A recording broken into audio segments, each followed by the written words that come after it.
Have you ever wondered if love can reach beyond the grave? In a quiet mountain village lived a young woman named Elise.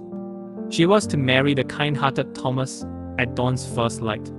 Their vows were written on petals, their laughter carried on the breeze. But on the eve of their wedding, tragedy struck. A storm rolled in.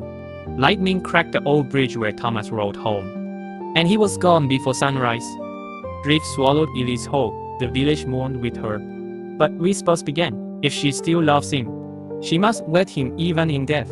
An ancient tradition spoke of posthumous marriage, a ceremony that binds a living bride to her lost groom, so his spirit never drifts away.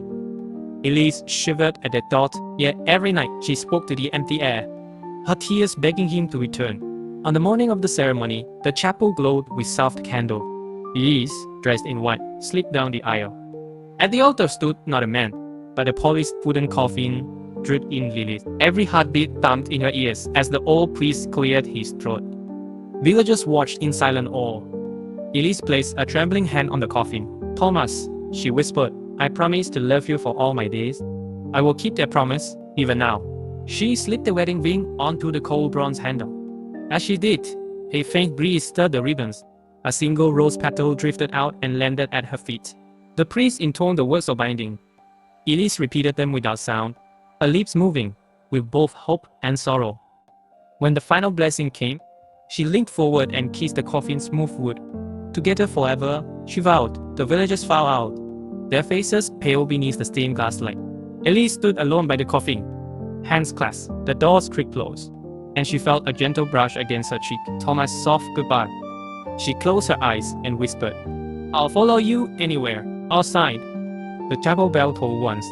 The first hours hails on the beach and for. It was so good.